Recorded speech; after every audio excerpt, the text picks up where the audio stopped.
Good, happy Tuesday afternoon, January 11, 2022. I'm Riley King. Welcome to this Tuesday afternoon edition of the Riley King Newscast, right here on the Riley King Network. We have a lot of news to get to this Tuesday afternoon, so let's get started right now. First up, extreme cold prompts closures and frostbite warning. Let's take a listen to that video from WMUR News 9. This can't be right. Trouble with your taxes? You know, filing your taxes doesn't have to be complicated. The experts say the safest choice in these extreme conditions is to stay home and inside, and that's why state officials decided to close outdoor COVID-19 testing sites today. Stay inside as much as possible. Make sure that you're wearing proper clothing for the weather if you're going outside, even if it's just for a moment or two. You know, frostbite can set in as little as 10 minutes on unexposed skin. State officials are urging people to take precautions in this extreme cold. The Arctic conditions have prompted DHHS to close outdoor COVID-19 testing sites in Manchester, Claremont, Nashua, and Newington. Nashua Deputy Fire Chief William Atkinson says with Granite Staters finding ways to stay warm come increased calls for fires and carbon monoxide poisoning. People even use their kitchen ovens. They'll open the door of the oven and put the heat on high to add supplemental heat to the room. Chief Atkinson recommends keeping a 3-foot zone around your heater and not leaving it unattended. Plus, check smoke and carbon monoxide detectors. And when it comes to chimneys, make sure they're clean. Another warning in this extreme cold, keep your pets indoors as well. Who needs a place to stay warm today can call 211 for information about warming centers. In the newsroom, Ray Brewer, WMUR News 9. All right, Ray, thanks. Today's frigid weather is raising concerns about the possibility of frostbite. Alyssa Ali is here now to tell us what you should watch out for. It's so cold out there. That's right. Anyone who plans to be outside for any period of time should really know the symptoms of frostbite. The parts of the body that are most commonly affected are your fingers, your toes, cheeks, ears, and nose. Now, early signs include red or pale skin, prickling sensation, and numbness. Now, to avoid frostbite, there are several things that you can do. Limit your time outside in the cold, dress in loose layers, wear mittens instead of gloves. Also, remember to not drink alcohol if you do plan to be outside because it can lower your body temperature and cause your body to lose heat faster.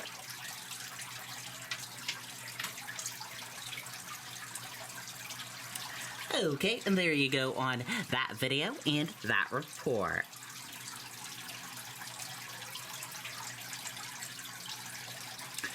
Fire officials expressed concern over customer behavior while building burned. Let's take a listen to that video from WMUR News 9.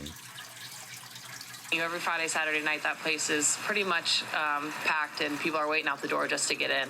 Adriana Roy grew up in Keene and went to Keene State College. She says Cobblestone Ale House was the place to be. It's the first bar I ever went to when I turned 21 and all through college. That's how you met anybody, in school, and everybody went here. So yeah, it's really devastating. Late Saturday night, investigators say a fire started in the area of a fryolator in the kitchen.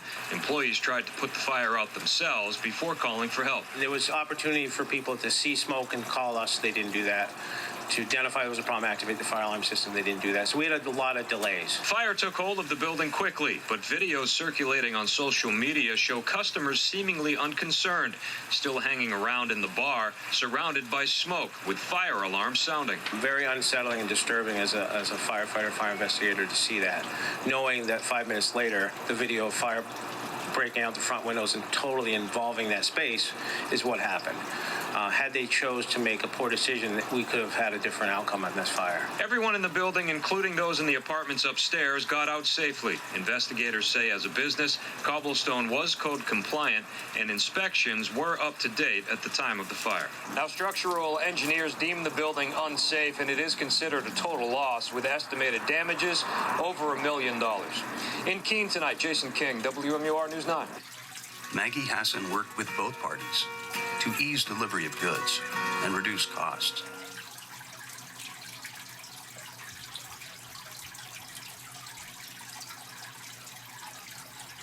Okay, and there you go on that video and that report.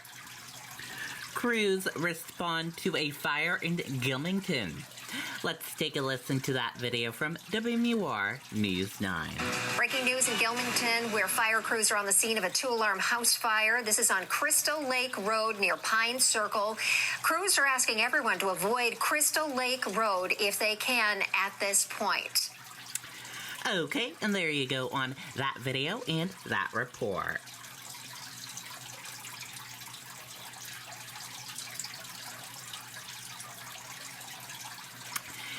Emails show Harmony Montgomery's mother's plea for help. Let's take a listen to that video from WMUR News 9. A mother's desperate plea. Please, I'm begging for help in finding my daughter. That's what Crystal Sori wrote in an email to the Manchester Mayor's office on December 29th. The mother of missing 7-year-old Harmony Montgomery said the girl's father never enrolled her in school and wrote she's missed important doctor's appointments she's had since a baby due to her disability in her eye. Sori also said DCYF did nothing to help her find Harmony. Today, police ended their 3-day search of the backyard and patio of 77 Guilford Street in Manchester. That's where Harmony was last seen 2 years ago. The homeowners who live there now have no connection to the case. News 9 Investigates obtained service calls and police reports for that address from 2018 to 2021. Officers were called to that house 29 times. 4 of those indicate DCYF was notified.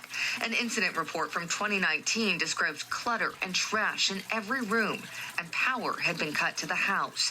But the report said all 3 children inside appeared to be clean and fed and were wearing appropriate clothing for the conditions. In a follow-up email last week, Sori laid blame for her daughter's disappearance on DCYF, writing, DCYF failed my child 100%, and everyone in our family will vouch for that. DCYF officials say the agency is strictly bound by state and federal law from confirming any information about any of its cases.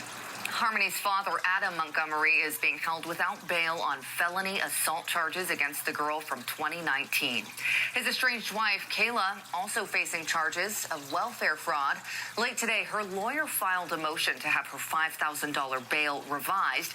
The Attorney General's office tells News 9 Investigates they will object. Okay, and there you go on that video and that report.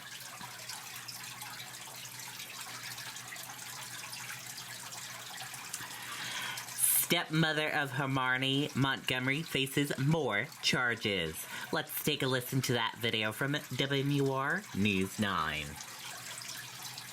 Jean Kayla Montgomery currently being held on $5,000 bail. Her attorney filed a motion yesterday to have that bail revised. And now the Attorney General's office is not only objecting, it's adding new charges. The Attorney General's office cites new information released late last Friday by DHHS about Kayla Montgomery's family assistance file, alleging that she failed to disclose that Harmony was no longer under her care or in the household. This morning, the Attorney General filed a new motion adding 8 misdemeanor charges of welfare fraud connected to fraudulently receiving food stamp benefits for a child. Prosecutors are dropping the Class A felony of welfare fraud, but charging Montgomery with a new felony charge of theft under a different statute. On Monday afternoon, law enforcement ended a 3-day large-scale grid and dig operation in the backyard of Harmony Montgomery's last known address in Manchester. Officials declined to confirm if anything was found, citing an ongoing and active investigation. A $100,000 reward is now being offered for information that helps find Harmony. If you know anything, you can call or text a dedicated tip line. That number, 603-203-6060. The number is staffed 24 hours a day, 7 days a week. Live in the newsroom this noon, Amy Cavino, WMUR News 9. Okay, and there you go on that video and that report. And that is a look at your news coverage for this afternoon. We're going to switch gears right now and let's take a look at your weather.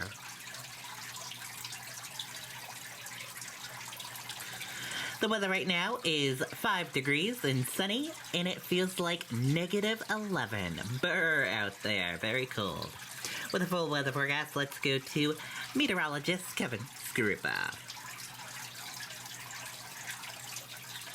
In today's competitive real estate market, buyers and sellers need the experience and guidance of a realtor more than ever. New Hampshire Realtors will guide you through the complexities of your transaction, making the process easier than you imagined. With in-person and virtual showings, we've made buying and selling a home safer. We've been here for 85 years, and we're more resilient than ever.